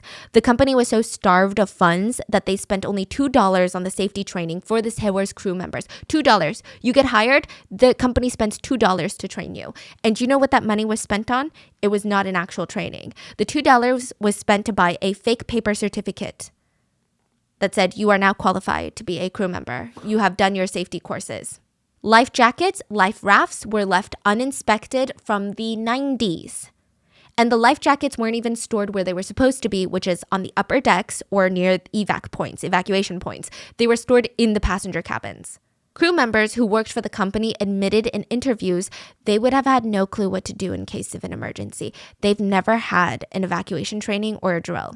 To put it in perspective how horrendous that is, the U.S. Coast Guard regulations require passenger vessels to hold an abandoned ship drill and fire drill every single week. And it's not even like a hee ha we did it moment. You have to lower a lifeboat onto the water and start the engine of that lifeboat. That is the full drill. So it's a full-scale drill. Clearly, this Haewol did not do this, and Korean Coast Guards never regulated or followed up to any of the drills or training. But that still doesn't explain why the ship sank. Well, we have the overloading of the cargo, we have the ballast water, but there's actually more.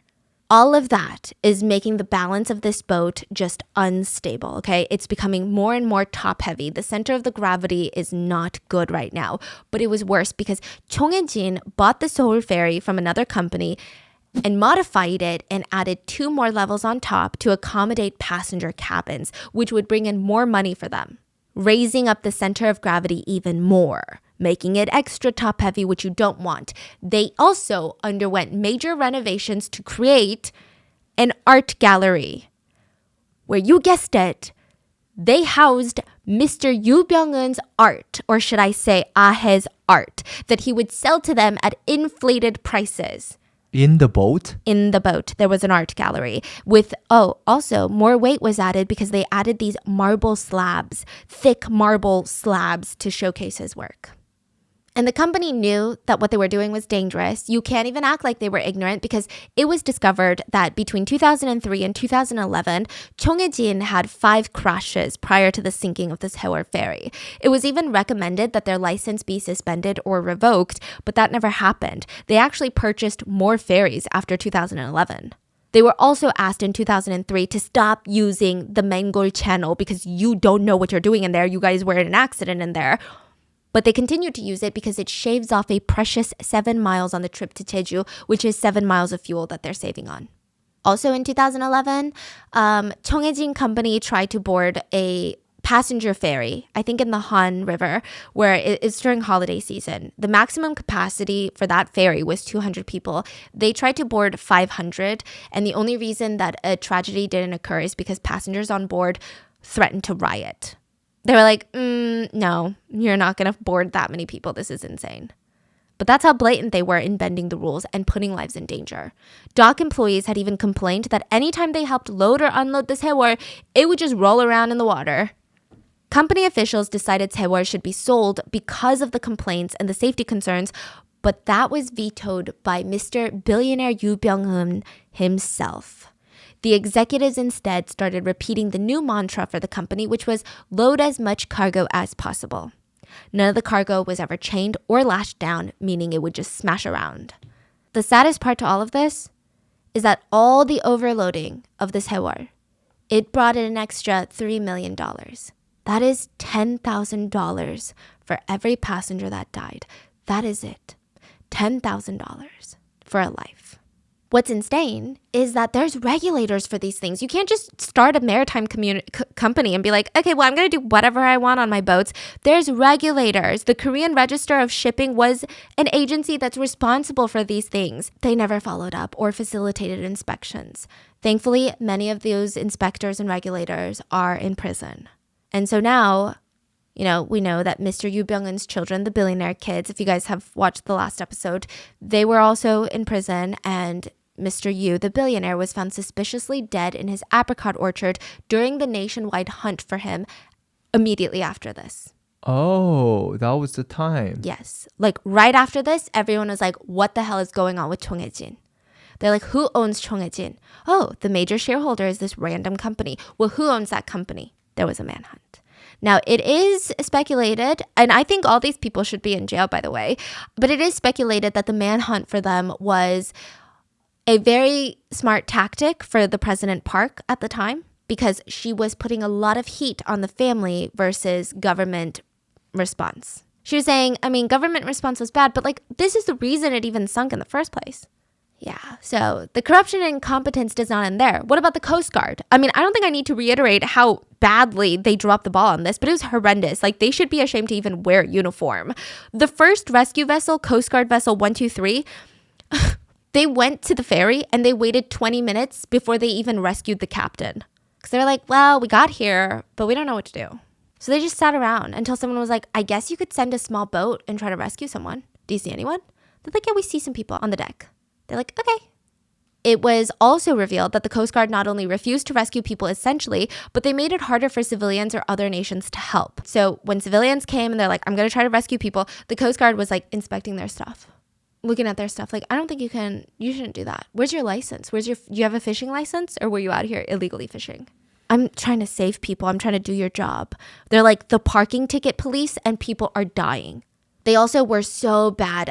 Eventually, once it was deemed that everyone was dead, the U.S. Navy and a lot of their professional divers were brought in to recover a lot of the bodies that were hard to find.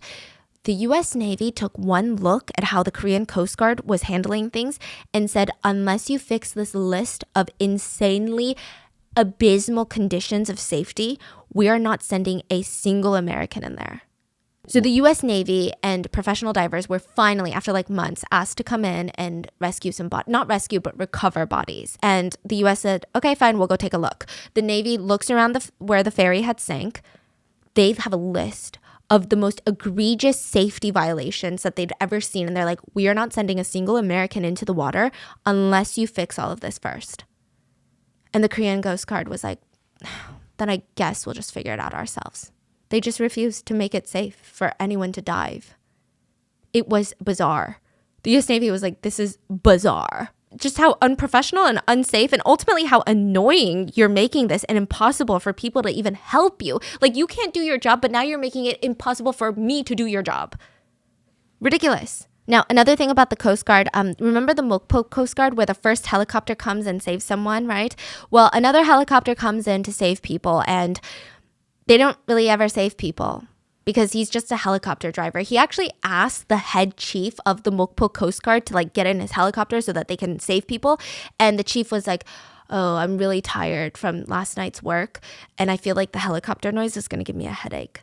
So he just sent one of his officers who just circled around the ferry the whole time. And then once all of this starts getting leaked, you know what a lot of these entities do? They start deleting files, mass deleting files, and the Chindo authorities that were also involved, they actually went as far to delete all their CCTV footage from inside their government office building the day of the incident.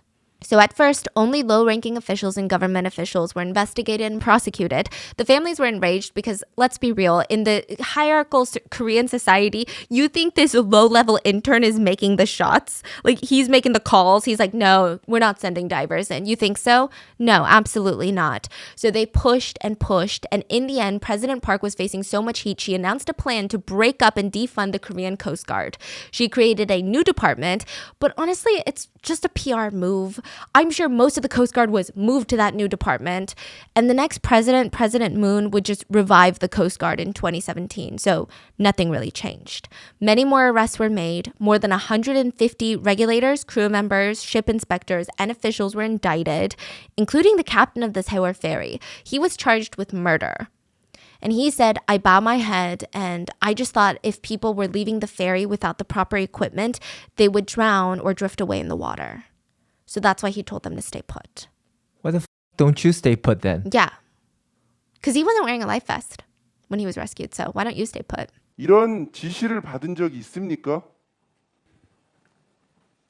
기억이 없습니다. With that much guilt and also public hate and scrutiny and a criminal trial, I would rather have died on the boat. So I just think it's so fascinating that some people have such a strong will to live that you would rather kill people to live. Nobody cared what he had to say. In the end, he was found guilty of murder and sentenced to life imprisonment. He was later acquitted and received 36 years in prison instead. What?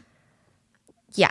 He was How saying, do you acquit that? He was saying, okay, everyone is shifting, even in the criminal trials, this is crazy. Everyone is shifting blame. So he's shifting the blame and saying, yes, I shouldn't have left the boat. I shouldn't have given these orders. But ultimately, everybody died because the Coast Guard didn't rescue them.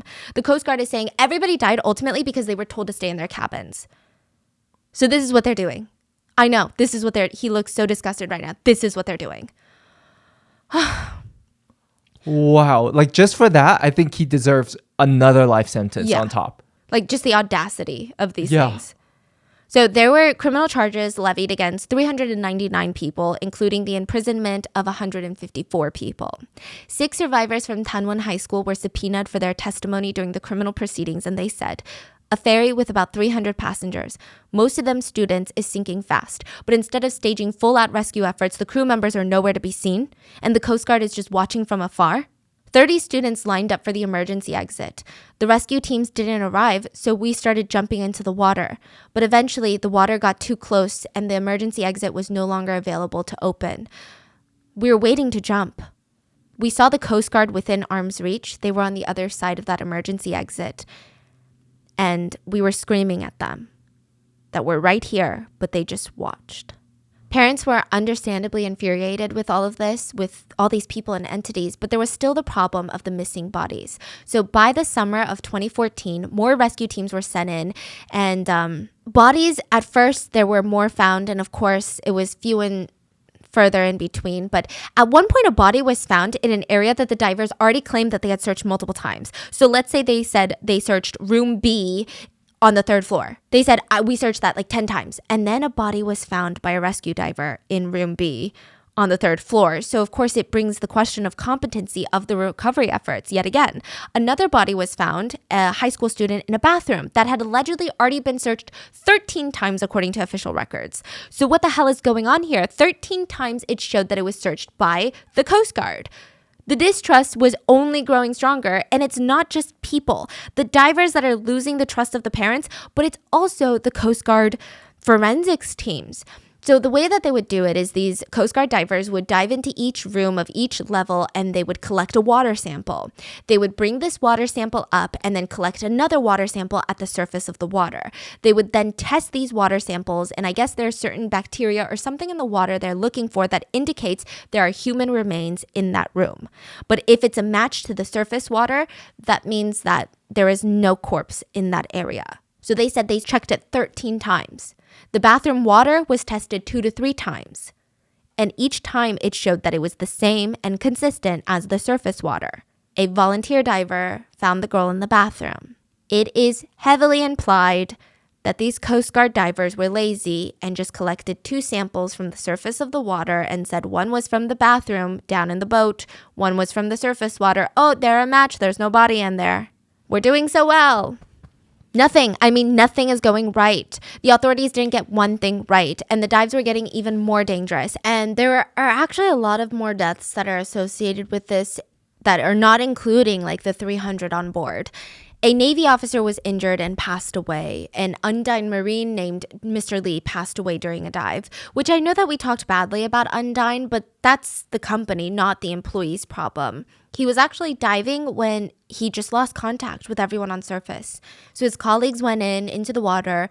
He was found dead. Yeah, his air supply cords were tangled and he was unconscious without his diving equipment on.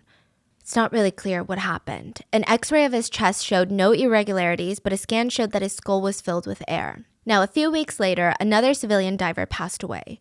July of 2014, a helicopter from rescue operations crashed, killing all 5 officers on board and injuring a high school student. There was another death linked to the sinking that shocked a lot of people. The vice principal of Tanwon High School, Vice Principal Kang, he was found hanging from a tree near Chindo Island. So this is the island where all the parents had gathered, and it's said that he was the leader of this school trip. He was in charge of the kids' safety. He was rescued, but over 250 of his students were not. He wrote in his note that he feels guilty and he wants to take responsibility for what happened.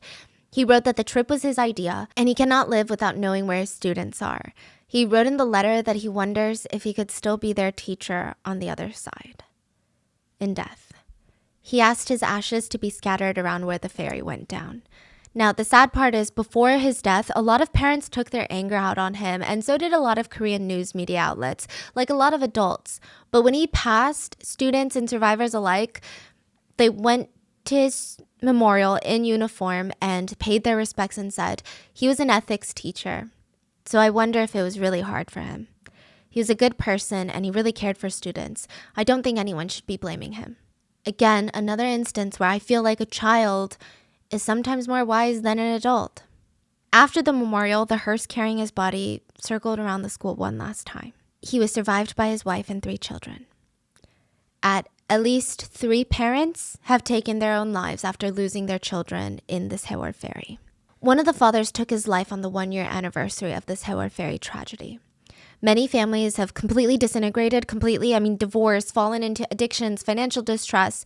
One mom said, "You just have to cry when it's hard. There's no way around it. No one, nothing can console you or help you. When I miss my son, I go lie in his bed and I hug his pillows and I smell his smell and I cry."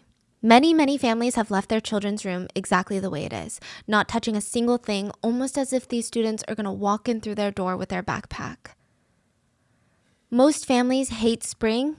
April is like the best season in South Korea. They hate it. One victim's mom said her husband, the victim's father, has these intense nightmares. And she said, "My husband constantly has nightmares, kicking his leg, even grabbing me by the collar. And one night when I hugged him, he just let out these screams. And he cried like a baby. He just looked so lonely." Many siblings of victims fell to self-harm and depression. One sister has her birthday on April 19th, and for years, it was too hard, too painful for her to even celebrate. And for the first time, she asked her parents if they would like to join her for dinner for her birthday. So it's been very rough for these families, rescue personnel, but also the survivors. Survivors' guilt is a scary, scary thing. I mean, I think it's confusing. Like, how do you even process that type of emotion? There was a 71-year-old woman who was eating breakfast when she heard screaming. She saw people just sliding down the floor, so she grabbed a railing and saw everyone tumble like dominoes. She remembers going into shock, but this young man grabbed her arm and screamed, "Come on, hold on to me tightly." She was trying to let go and slide down with everyone because she was so exhausted. She's 71, but she's like, no, I can't hold on any longer. She said she was exhausted, but this young man never gave up on her and kept holding her arm. He grabbed her and pulled her up. He failed, so he pulled her up again, and this time it worked. He escorted her to the rescue boats, and she would not have made it out without him. She wanted to ask for his name, but it was so chaotic, he was just gone. Her 4 friends she was traveling with for like this Jeju trip, her 4 friends died. She suffered a broken back, and she said, I'm grateful. I want to thank that young man. I want to buy him a meal or at least hold his hand or give him a hug. Like, what else can a lady like me do? But how could it be that an old woman like me survives and all these young people are still in there? It is such a shame. Civilians very early on realized that they were being lied to, so they tried to show their support to the parents with yellow ribbons. Even while news outlets are still lying, civilians tied yellow ribbons everywhere to show their support, to show parents, we know and we are supporting you. Since then, yellow ribbons have been used to symbolize mourning for the Sewol Ferry victims, but it's almost now become synonymous with skepticism against the government and standing up to corruption. A lot was exposed about high government officials when this case broke, like how President Park was unavailable for up to 7 hours during the initial incident. So not only was she unavailable, but her and her administration falsified schedule records to show that she was on official duties at the time, which she was not. Which, even if you're on official duties, I'm sorry, your nation's children are dying on a boat, get it together, it can wait. She just wasn't involved. I guess I don't know if she wasn't alerted, or I don't know if she wasn't making enough calls, so now all these officials are covering for her, or her administration is covering for her. Now, President Park's administration was also exposed for bullying and threatening reporters and news networks for reporting on the truth. They even indicted a Japanese reporter who shit on her for handling this tragedy in the way that she did, and Japan slammed South Korean prosecutors, and the chief cabinet secretary of Japan said, freedom of press should be respected, and that indictment was far out of the norms of the accepted wisdom in the international community. So it's clear, the president cares about her appearance domestically and oddly, very much so internationally, and that's it. And when she decided she was sick of people calling her out for her vile, disgusting behavior, she said this about the Sewol tragedy. It's time to overcome the pains and hardship from the Sewol incident and move on to build a new South Korea. We cannot stay trapped in the sadness and frustrations that have gripped us for the past year. At this point, bodies were still being recovered. Not everyone has been put to rest yet. She was later impeached for corruption. This is a big part of it. Her ratings dropped drastically after this. And shamanism, oddly, were the reasons that she was impeached. We have a video on it, but anyway, not a great person. In the end, 9 bodies were still missing in the incident, and the parents stood by each other to make sure those victims came home to be laid to rest, which would ultimately lead to the Sewol being salvaged from the bottom of the seafloor, but it took a very long time to get there. The parents requested that the Sewol ferry be salvaged immediately because evidence, the bodies are intact, like, we need to do this, right? There are speculations that the government went out of their way to come up with a million reasons on why this was impossible. It's theorized that they were scared that the evidence would show incompetence. One big thing that got a lot of people mad was that out of 172 survivors, more than half of them were rescued by fishing boats and other civilians and or commercial boats that had nothing to do with the government. One survivor said, I wonder why the rescuers who first got to the ship didn't do anything about 100 or 200, I think, were trapped inside. They were just picking up the ones at the top. Now, can we talk about the salvaging of the ferry real quick? Okay, this is crazy. 2 months, I think it was like 2 months after the sinking of the ferry, 7 private companies brought in proposals. So this happens a lot with these sometimes natural disasters, sometimes national disasters. These private companies will bring in proposals, and it was 7 maritime companies that said, hey, we have a way to salvage the ferry. This is how we're going to do it. This is option A, this is option B, this is option C, and this is how much we would charge the government to do it. Thank you. That's our proposal. It's almost like a government bid. All these companies are trying to get this deal so that they can salvage the ferry. Now, one company in particular had a very unique plan. The problem with salvaging this ferry was not, oh, let's just lift it up by cranes and then bring it ashore. It's not like that. It's so complicated because you have bodies in there. You have evidence in there. You want to keep these bodies as intact as possible. So there's a lot that you're working with, and it's in the channel, the Mangor Channel, so there's a lot. So their plan was to tilt the boat onto its side again, because right now it was like inverted. Tilt it to its side, crane it onto a floating vessel, and salvage it there. That was like their plan. The government reads this proposal like 2 months after the sinking. Everyone says, when are you going to salvage the boat? They said, we have to do tests. We have to find the perfect solution. You guys, you don't understand because you don't know, but it's so hard. You know, this is in the water. It's very, very sensitive issue. We need to make sure none of the evidence gets lost. We need to make sure the bodies are intact. So it's going to take some time. We need to do a lot of tests. A year later, the government comes out and says, after a year of that, we have amazing news. We have found the best solution. They take credit for the solution that they had on their desks 2 months after the sinking, and they pretty much copy that proposal word for word. And that was exposed by Newstapa.